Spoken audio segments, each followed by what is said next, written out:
নমস্কার বন্ধুরা, কেমন আছো সবাই? তো আমি তো মোটামুটি ভালোই আছি এখন। তো আজকে আমি তোমাদের সাথে দুটো শেয়ার করব। তো তোমরা দেখতে থাকো আমি রান্না দুটো কিভাবে করি। তো ইলিশ মাছ আমি একটু আজকে পাতলা করে ঝোল করব বেগুন আলু দিয়ে, আর হচ্ছে পুঁই শাক কুমড়ো আলু দিয়ে ইলিশ মাছের মাথা দিয়ে একটা চচ্চড়ি করব। তো তোমরা দেখতে থাকো আমি রান্না দুটো কিভাবে করি। তো এই যে আমি কাটাকোটা করে নিচ্ছি, কাটা বাটা আমি আগেই করে নিয়ে তারপর রেডি করে তারপর আমি ওভেনের সামনে যাব। তো এই যে মাছটা আমার একটাই মাছ এনেছে, তো আমাদের ছোটো মতো একটাই মাছ এনেছে। তো এই যে মাথাটা আর এই যে লেজাটা এই দুটো আমি এতে চচ্চড়িতে দেব। আর এই যে 4 পিস দাগা আছে, এই 4 পিস দাগা আমি মাছের ঝোলে দেব, বেগুন আলু দিয়ে ঝোল করব পাতলা করে। তো এর আগে আমি ইলিশ ভাপা, সর্ষে ইলিশ, পোস্ত সর্ষে ইলিশ, অনেক রকম আমি আইটেম করেছি। তো ইলিশ মাছের পাতলা ঝোলও আমি একবার করেছি বেগুন আলু দিয়ে। তো সেটা আমি কিভাবে করেছিলাম সেটা তোমরা সবাই দেখেছো। তো এটা একটু অন্য পদ্ধতিতে করব। তো সেটা দেখো, সেটা আমি মাছটাকে ভেজে দিয়েছিলাম, কিন্তু আজকে আমি কাঁচা মাছ দিয়ে বেগুন আলু দিয়ে একটা ঝোল করব পাতলা করে। তো বন্ধুরা, এই যে আমি হলুদ আর লবণ মাখিয়ে নিলাম মাছের গায়ে। তো এবার আমি মশলাগুলো সমস্ত মশলা বাটাটাও সেরে নিয়েছি। আমি জিরে বাটা, মানে জিরে ধনে, গোটা জিরে গোটা ধনে আর মৌরি আর একটু কালো সর্ষে আর একটু হলুদ সর্ষে আমি একসাথে বেটে নিয়েছি মিক্সিতে। তো এই যে মাথাটা আর লেজাটা আমি ভেজে নিলাম, ইলিশ মাছের মাথা আর লেজাটা ভেজে আমি আলাদা করে তুলে রাখবো, কারণ ওটা আমি চচ্চড়িতে দেবো। তো বন্ধুরা, এই যে দেখো বেগুনগুলোকে আমি লম্বা লম্বা করে কেটে নিয়েছি।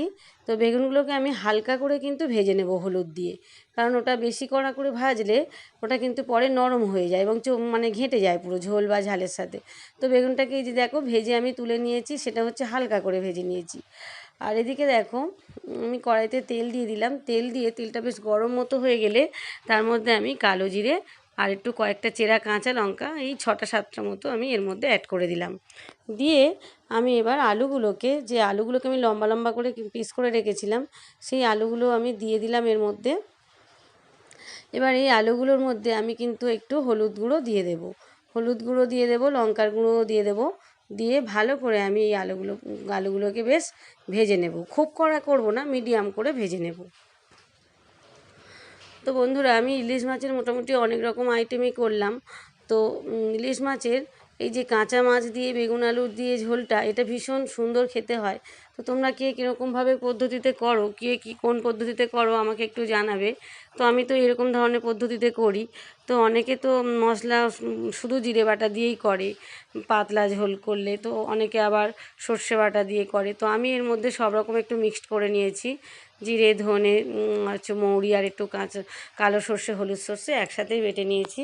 নিয়ে এই যে আমি পরিমাণ মতো একটুখানি দিলাম, আমি আমার মানে আন্দাজ মতো যতটা যেরকম লাগবে সেইভাবে মশলাটা দিয়ে, তো হলুদ গুঁড়ো আর লঙ্কার গুঁড়ো 2 চামচ করে দিলাম, আর হচ্ছে মশলাটা দিলাম, বাটা মশলাটা দিয়ে একটু তাতে কিছুটা পরিমাণ সর্ষের তেল দিয়ে আমি ভালো করে আলুটাকে কষিয়ে নিতে থাকলাম। প্রথমে আলুটাকে আমি ভালো করে একটু ভেজে নিলাম হলুদের উপরে, মানে হলুদ দিয়ে, তারপরে এই মশলাগুলো দিয়ে ভালো করে আলুটাকে কষিয়ে নিতে থাকলাম। তো বন্ধুরা, এই মাছটা মানে আমি তো খুবই ভালোবাসি ইলিশ মাছ, আমার হাজব্যান্ডও খুবই ভালোবাসে, কিন্তু আমার 2 মেয়ে ইলিশ মাছ খুব একটা পছন্দ করে না, কাঁটা বাছতে হয় বলে। আমি যদি বেছে দিই তাহলে খেয়ে নেয়, কিন্তু সবসময় তো সেটা সম্ভব হয়ে ওঠে না। তো ওরা এই ইলিশ মাছটা খুব বেশি পছন্দ করে না। তো ইলিশ মাছের তেল আর ভাজাটা একটু তাও খায়, আর এই ঝোল দিলে ওরা ইলিশ মাছ থেকে ভেঙে ওই যে নরম অংশটা একটুখানি খাবে, আর বাদবাকিটা রেখে দেয়, ওরা সেইভাবে খেতে চায় না ইলিশ মাছটা। তো বন্ধুরা, এই যে আমি মানে জল দিয়ে দিলাম, দিয়ে এবার আমি ঢাকা দিয়ে দেবো। তো তোমরা দেখতে থাকো। আমি পরিমাণ মতো জল দিলাম, দিয়ে এবার ওর মধ্যে একটু লবণ দিয়ে দেবো। লবণ দিয়ে আমি এবার এটাকে ঢাকা দিয়ে রেখে দেবো। তো ঢাকাটা খুলে বন্ধুরা কিছুক্ষণ ঢাকা দিয়ে রেখেছিলাম, তো দেখলাম আলুটা সেদ্ধ হয়ে গিয়েছে। তো এবার আমি এর মধ্যে ওই 4 পিস যে মাছের দাগা ছিল, ওই 4 পিস মাছের দাগা আমি এর মধ্যে দিয়ে দিলাম। তো মাছটা যেহেতু কাঁচা, হলুদ লবণ মাখানো ছিল, কিন্তু মাছটা যেহেতু কাঁচা সেই জন্য মাছটা দিয়ে আর বেগুনগুলো দিয়ে আমি আবারও কিছুক্ষণ ঢাকা দিয়ে রেখে দেবো। তো আবারও কিছুক্ষণ ঢাকা দেওয়ার পরে গ্যাসটাকে আমি একদম লো ফ্লেমে দিয়ে রাখবো। কারণ আমি একটু যেহেতু পাতলা ঝোল খাবো, আমি যদি মানে জোরে দিই তাহলে কিন্তু ঝোলটা মরে যাবে। তো সেই জন্য আমি একটুখানি লো ফ্লেমে দিয়ে রাখলাম। তো এটা কিছুক্ষণ বাদে 2 থেকে 3 মিনিট মধ্যে 2 থেকে 3 মিনিটের মধ্যে আমার যে ইলিশ মাছের ঝোলটা হয়ে যাবে। তো বন্ধুরা আমার দেখো 2 থেকে 3 মিনিট হয়ে গেছে। তো আমি এবার আমার ইলিশ মাছের ঝোল পুরো রেডি, একদম একদম হয়ে গিয়েছে। তো দেখো এরকম দেখতে হয়েছে একদম। আমি পাতলা করে ঝোলই করলাম আজকে, কারণ এই ঝোলটা খেতে আমার খুবই ভালো লাগে। তো ইলিশ মাছের ঝোল হয়ে গেল। এবার আমি চচ্চড়িটার দিকে যাব। তো দেখো তোমরা বন্ধুরা, আমি যেহেতু এই কড়াটা একটু ধুয়ে নিলাম, নিয়ে কড়ার মধ্যে কিছুটা পরিমাণ সর্ষের তেল দিয়ে দিলাম। তো তোমরা চাইলে একটু পেঁয়াজ কুচি দিতে পারো, কিন্তু আমি এর মধ্যে পেঁয়াজ কুচি আর দিইনি আজকের। আর আমি 2টো তেজপাতা আর একটু কালো জিরে দিয়ে দিলাম। দিয়ে আমি এবার এই যে সবজিগুলো মানে কুমড়ো আর আলুটাকে কেটে নিয়েছিলাম ডুমো ডুমো করে, তো কুমড়ো আর আলুটাকে আমি একটু ওই তেলের মধ্যে ভেজে নেব। তো বন্ধুরা এই ইলিশ মাছ মানে এই ইলিশ মাছের মাথা দিয়ে আমি ঢ্যাঁড়স চচ্চড়ি বা ওই যে কচুর শাক এইসবগুলো আমি করেছি, কিন্তু এই পুঁই শাকের চচ্চড়িটা মানে খেতে খুবই ভালো হয়। পুঁই শাকের চচ্চড়িটা আমি সাধারণত চিংড়ি দিয়েই করি, কিন্তু ইলিশ মাছের মাথা দিয়ে করলেও ভীষণ সুন্দর খেতে হয়।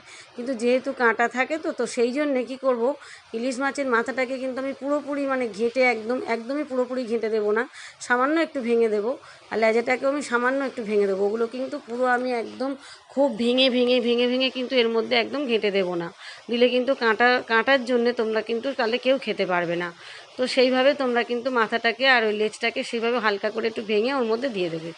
তো এই যে আমি মশলা মানে আলুটাকে আর কুমড়োটাকে বেশ হালকা করে ভেজে নিলাম, নিয়ে তারপরে আমি 2 চামচ হলুদ গুঁড়ো আর 2 চামচ লঙ্কার গুঁড়ো এর মধ্যে দিলাম। দিয়ে এবার বাটা মশলা যেটা আমি বেটে রেখেছিলাম, তো আমি আমার পরিমাণ মতো তার থেকে একটু দিলাম। দিয়ে এবার এই বাটা মশলার উপরেই আমি সর্ষের তেল দিয়ে দেবো। বেশি না, আমি এখন অল্প তেলেই রান্না করি। আগে খুব বেশি তেল দিতাম, এখন একটু অল্প অল্প তেলেই রান্না করি। একটু সামান্য পরিমাণে তেল দিয়ে, সর্ষের তেল দিয়ে এবার ভালো করে আমি ওই সবজিটাকে কষিয়ে নিয়ে তারপর আমি এই যে আমি পুঁই শাকটাকে কেটে আর ধুয়ে পরিষ্কার করে একটা জল ঝরার জন্য রেখে দিয়েছিলাম, সেটা আমি এর মধ্যে দিয়ে দিলাম। দিয়ে ভালো করে একটুখানি পুঁই শাকটাকে আর ওই সবজির সাথে কষিয়ে নিয়ে আমি সামান্য পরিমাণ একটু জল দেবো, কারণ এর মধ্যে এমনিতেই জল উঠবে অনেকটা।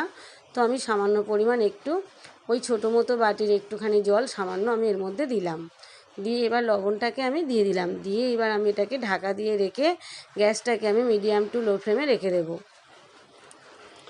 তো এই যে আমি ভালো করে এই যে দিলাম। এবার এর মধ্যে আমি ওই যে মাথাটা, ইলিশ মাছের মাথাটা আর লেজাটাকে আমি এর মধ্যে দিয়ে দিলাম। দিয়ে এবার আমি ঢাকা দিয়ে রেখে দেবো। বেশ 4 থেকে 5 মিনিট মতো এটাকে আমি রান্না করে নেব। তো বন্ধুরা এই চচ্চড়িটা, এই যে ইলিশ মাছের মাথা দিয়ে পুঁই শাক কুমড়ো আলু দিয়ে যে চচ্চড়িটা ভীষণ সুন্দর খেতে লাগে। তো বন্ধুরা আজকে এত গরম পড়েছে, তো কি বলবো, আমার মেয়ে বলছে মা তুমি যে এত কষ্ট করে ঘেমে চান করে রান্না করছো, তোমাকে একটু ভিডিও তুলি। তো আমি বললাম আমাকে তুলিস না, আমি তো পুরো ঘেমে চান হয়ে গিয়েছি, ভীষণ কষ্ট হচ্ছে রান্নাঘরের মধ্যে, এত ঘাম হচ্ছে, পুরো চান করে গিয়েছি। তো মেয়ে বলছে একটু হাসি হাসি মুখ করো। তো আমার হাসতে একদম ইচ্ছে করছিল না, জোর করে হাসি আনা আর কি করে যাবে, জোর করে আমি হাসিটা এনেছি। এত ঘাম হচ্ছে, পুরো চান করে গিয়েছি। তো দেখো বন্ধুরা আমার তো পুঁই শাকের চচ্চড়িও হয়ে গিয়েছে। তো এই আমার আজকের দুপুরের মেনু, আমার ইলিশ মাছের পাতলা ঝোল আর কুমড়ো আলু পুঁই শাক দিয়ে চচ্চড়ি, আর এই যে একটু নিহেরে মাছ মানে লোটে মাছ আমার শাশুড়ি দিয়েছে আমার মেয়েদের জন্যে, আর একটু আলু ভাজা সকালে করেছিলাম। আমার 2 মেয়ে একটুখানি জল দেওয়া ভাত মানে পান্তা ওরা ভালোবাসে, তো ওদের জন্য করেছিলাম। তো টাটা বন্ধুরা, সবাই ভালো থেকো, সুস্থ থেকো।